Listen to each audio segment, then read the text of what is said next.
Is that going to work? All right, let's see if that works.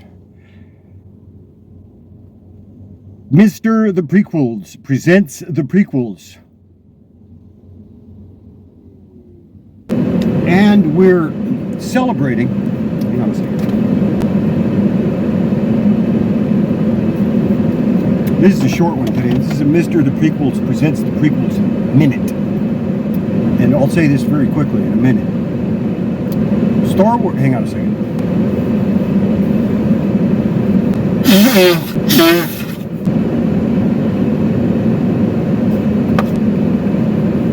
I gotta get a new hanky. Mr. The Prequels presents the prequels. Now this is a Mr. The Prequels presents the prequels minute. But I will say this very quickly. I'll say it as fast as I can. We're celebrating Star Wars Episode 1, The Phantom Menace. 25 years. This is the 25th year anniversary. And let me tell you, this movie holds up. It's the gold standard. The gold standard in many categories. Especially in direction. And then next, of course, to say nothing of, the acting. Ahmed Best as Jar Jar Binks. Jake Lloyd as Anakin Skywalker. Natalie Portman as Padme Amidala, aka Queen Amidala. Pernilla August as Shmi Skywalker, and the list goes on and on. Kenny Baker as R2-D2. Sir Anthony Daniels as C-3PO. The list goes on and on and on. Liam Neeson as Qui-Gon Jinn. Ewan McGregor as Obi-Wan Kenobi. Frank Oz as Yoda. The list goes on and on and on. Ian McDermott as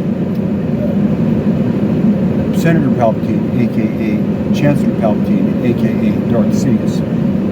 And the list goes on and on. We went a little bit over time today, but I want to say again, thank the maker.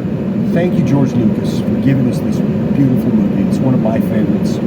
We changed the world twice. The first time in 1977, and the second time in 1999. And I want to thank you personally, George, if I could, but I'll make this video instead and say, this is me as I am to you. Thank you, George Lucas, and from all of us, all of the ones that are now enjoying this world and this universe that you gave us, Star Wars, a galaxy far, far away. Thank you. I understand the story. I get it. I get Jar Jar. I know. Believe me, I get it. He's the key to this whole thing. And George, let me tell you, you're the key to this whole thing. So, what do I think of Star Wars Episode 1, The Phantom Menace? 25 years later? Man, let me tell you something.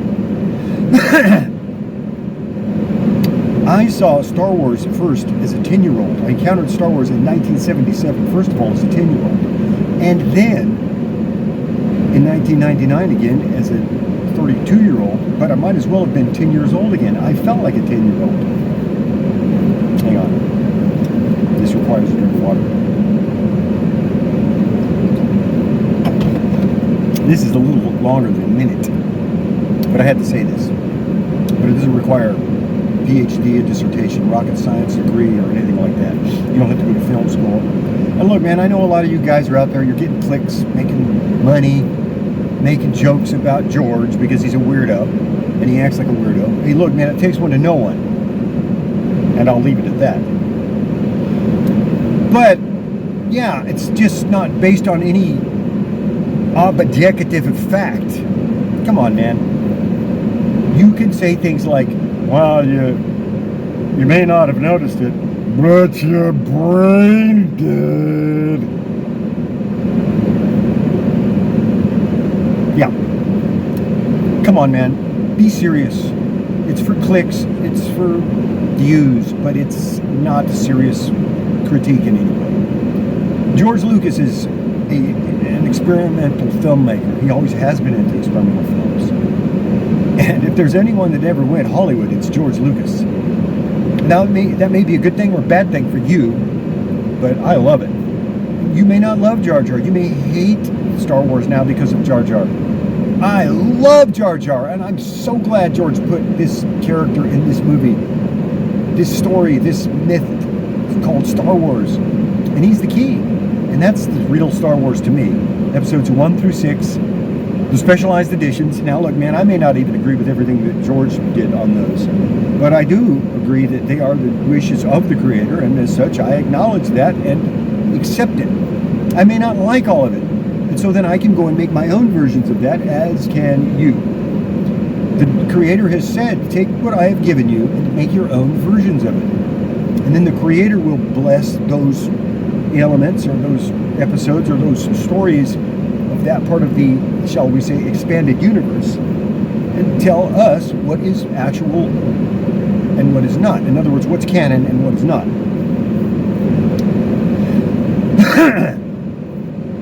So, Jar Jar is the key to this whole thing. Not only is he the key in that he's the funniest character we've ever had, he's the key in that he moves the story along, and he has one of the most poignant developments of any character in Star Wars. I just want to look at this for a second. I'm going to explain it very quickly. Jar Jar Binks starts out as a coincidental outcast, brought into this story by accident, it seems, but then Qui-Gon later tells Shmi Skywalker nothing happens by accident. Now, his philosophy is that it all happens for a reason. And he's trusting in the living force, and according to the will of the Force, and so on and so forth. And George has written this character into Star Wars to further expand the mind and the philosophy of how we see the Force, and what the Force can actually bring about. And then the midichlorians are introduced. But Jar Jar goes from being this kind of a coincidental, annoying mishap, somewhat, outcast from his own society, and threatened with punishment if he returns, but yet never fitting in, always being told, don't touch this, stay out of trouble, you're going to get into trouble. And he says things like, hey, wait a minute, I didn't do anything. They ask him what he's doing there. He says, I don't know. Man, I was having some food. Next thing I know, I'm grabbing that Jedi, and here I am. I was getting scared. I was getting really, really scared. And later they say, he says, though, it's very insightful, very articulate, very insightful, very smart, very intelligent. He says to the Queen, Amidala, as he's there, they're on Coruscant, and Jar Jar says to the Queen, essentially, as the conversation goes, he says, what's the matter? And she says to him, well, the Queen is worried about her people. And then Jar Jar says, you think your people are going to die? And the Queen says, I hope not. And then Jar Jar says, well, any Gungans get pasted too, pasted too, eh? And he says, Gungans aren't giving up without a fight. Gungans have a grand army. I think that's why you don't like us. And he that's a paraphrase of it, but he understands he understands the world. And the meeting between Jar Jar and Padme is bringing societies together, creating friendships, cultivating alliances in a world of politics and passion. And Star Wars Episode 1, The Phantom Menace, brings all of this together, makes it a very grown-up story with politics and trade disputes and taxation of trade routes and outlying star systems and supreme chancellors and galactic senates and endless debates and ambassadors and greedy trade federations. But we know who the good guys are, and we know who the bad guys are. It's not rocket science.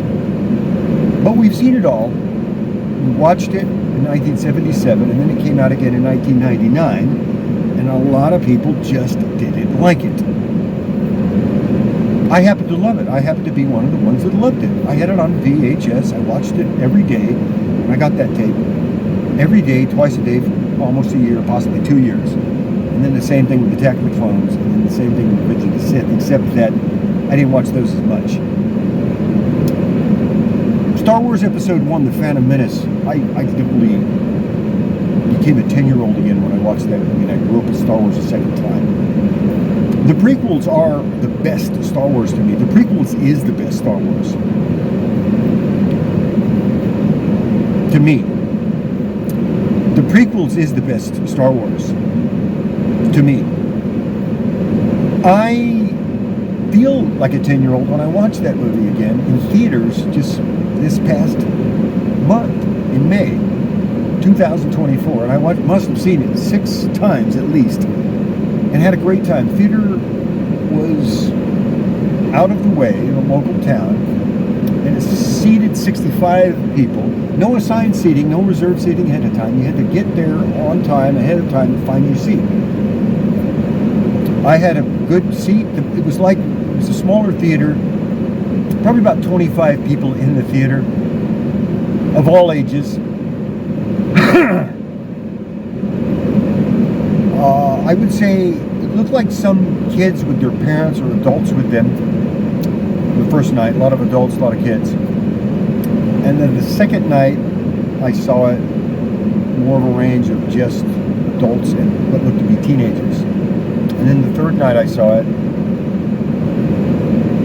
some couples looked like men and women together. And then the fourth night I saw it, I think just a lot of men there only, like all the same age. Possibly we're all coming from work together. I don't know. Maybe they were just, who knows, man? Maybe they're all 10 years old when Star Wars came out, and they felt the time was right to go see it again. Whatever, it looked like they were all having a good time. Everybody laughed. They made comments. They especially laughed when Jar Jar Binks is on the screen, and that's just how it is. So a lot of people, when Jar Jar first came out, didn't like him. For whatever reason, though, I didn't hear one person say they didn't like Jar Jar when I saw this movie. Everybody, at least they were either quiet or they laughed. The kids loved the Jar Jar Binks. And let me tell you, I'm going to tell you something again. George Lucas is the key here. I mean, look at how he's directed this thing. You talk about a precise directing, precise direction, precision directing. Again, now this is to celebrate. We're way over time here. Mrs. The Prequels presents the Prequels Minute. This is a longer minute. But friends, we're celebrating Star Wars Episode 1 at the Phantom Menace 25 years later, the 25th year anniversary. And I'm saying this, it's an all-time epic masterpiece. Written and directed by George Lucas, producer Rick McCallum, executive producer George Lucas. 10 out of 10, baby. And that's all the time we have for today, dear friends. Remember, your focus determines your reality. And may the Force be with us.